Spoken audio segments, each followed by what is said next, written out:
대체 히토류가 무엇인지 심층 취재했습니다. 지난 10일 트럼프 대통령이 중국에 강력한 추가 관세 부과 방침을 내세웠습니다. They aimed it at the whole world. The whole world is subject to it. So I thought it was very bad. 지난 9일 중국이 히토류 수출 통제 강화 조치를 발표했기 때문인데요.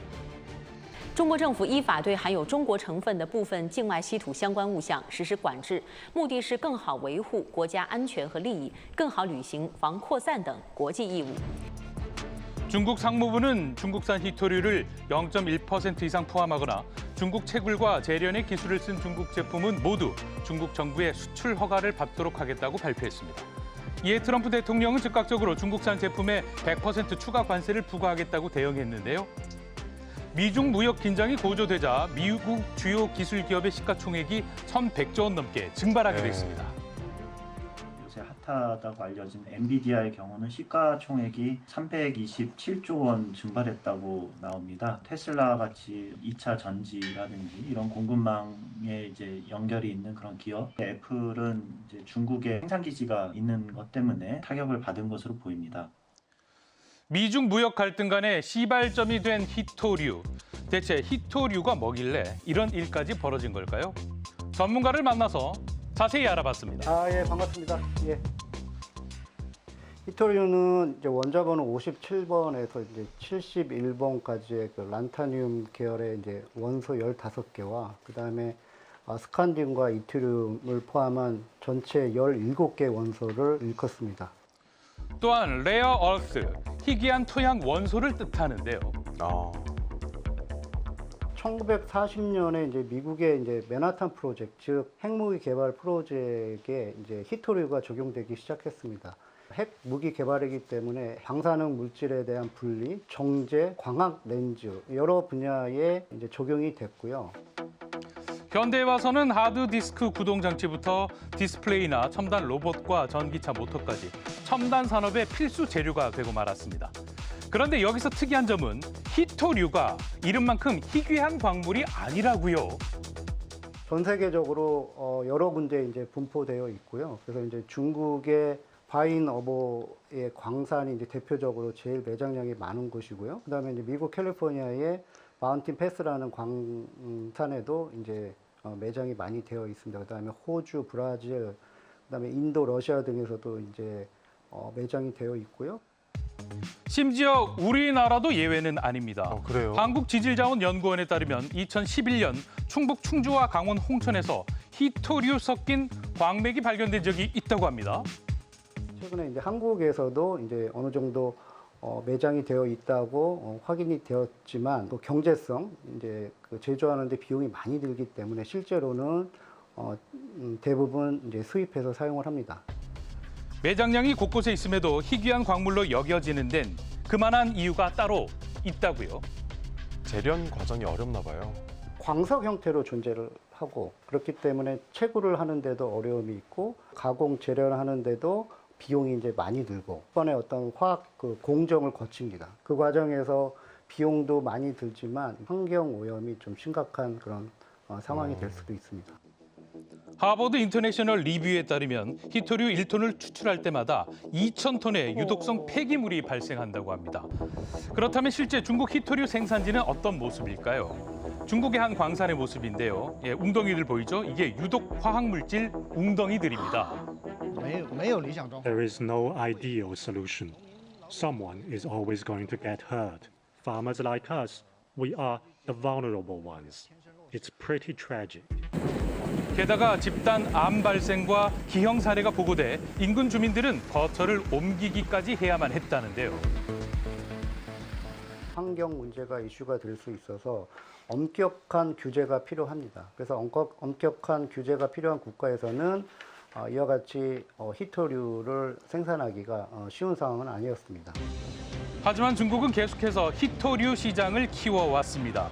이로 인해 현재 중국이 전 세계에서 히토류 생산량의 70%를 차지하고 정제 가공 히토류에서는 거의 90%에 육박할 만큼 자리를 잡고 있죠. 중국의 지도자였던 덩 샤오핑은 중동에 석유가 있다면 중국에는 히토류가 있다고 말하기까지 했었습니다. 하지만 세계 각국에서도 히토류 중국 의존도를 낮추기 위해서 총력을 다하고 있는 상태인데요.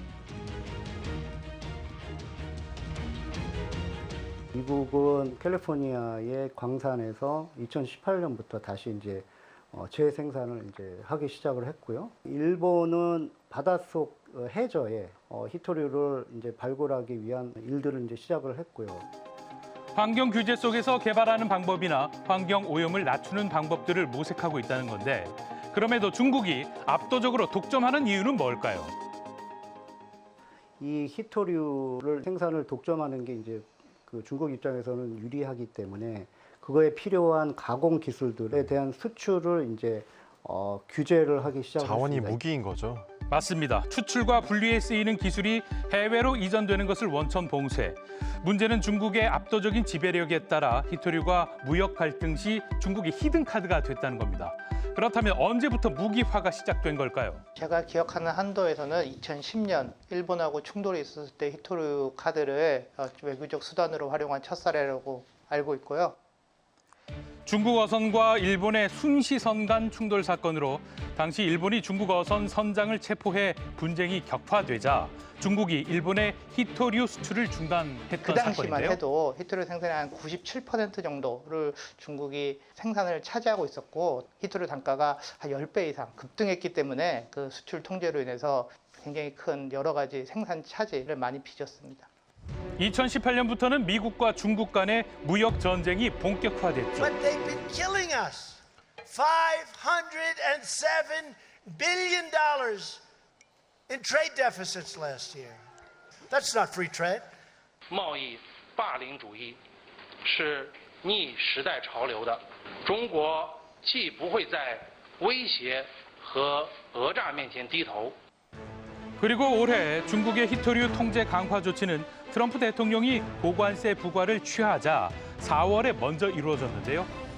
한 달 뒤인 5월 스위스에서 열린 첫 무역 협상에서는 합의를 타결해 휴전 상태로 후속 협상을 이어왔습니다.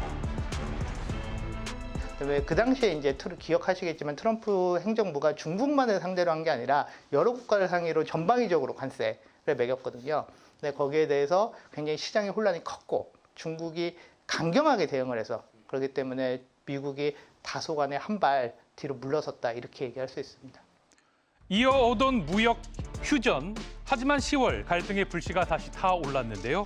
보복전을 제기한 이유는 뭘까요?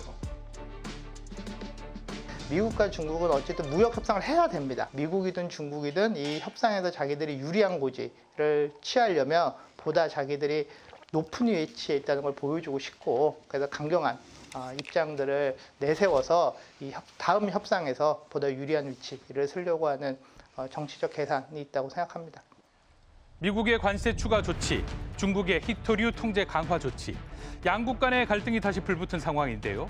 그런 가운데 이달 말에 예정된 경주 에이펙 정상회담에서 미중 만남이 성사될지 주목되고 있습니다. 과연 어떻게 될까요? So, but I don't know that we're going to have it. But I'm going to be there regardless. So. 시진핑 주석을 만날 이유가 없다고 밝혔던 트럼프 대통령이 13일에 말을 바꿉니다. 존경하는 시진핑 주석, 미국은 중국을 돕고 싶어하지 해치고 싶어하지 않습니다라고요. 참 분위기 또 바뀌었어요. 그렇다면 관세와 히토류 중에 더 강력한 것은 뭘까요? 현재 히토류 카드는 어떻게 보면은 굉장히 중국이 갖고 있는 독점적인 영역이에요. 그래서 그거를 대체하기에는 단기간에 그걸 대체하기 되게 어렵습니다. 강대 강으로 맞붙을 경우에는 제 생각에는 중국의 히토류 카드가 더 영향력이 세지 않을까라고 생각하고 있습니다.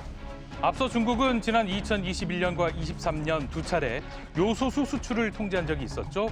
당시 요소수 품귀 현상으로 많은 시민들이 큰 불편을 겪은 바 있습니다. 그렇다면 실제 히토류 통제 강화 조치 시 우리나라는 어떤 영향을 받습니까? 당장 우리 기업에 피해가 나타날 상황은 아니지만 반도체나 배터리, 방산 등 미국과 동맹국으로 납품되는 우리 제품에 중국이 허가 지연이나 심사 보류를 이유로 공급을 늦출 가능성을 배제할 수 없는 상황입니다. 또한 한국 업체가 가이드라인을 위반했다고 판단하거나 제재 대상으로 분류가 된다면 중국의 히토류 업체가 한국으로 수출을 금지당하는 경우도 발생할 수 있는 상황입니다. 미중 무역 갈등이 재점화된 지금 어떤 타협점을 찾을지 귀추가 주목됩니다. 조만간 미중 정상회담이 열릴 거란 전망이 나오고 있는데 상황을 지켜봐야겠습니다.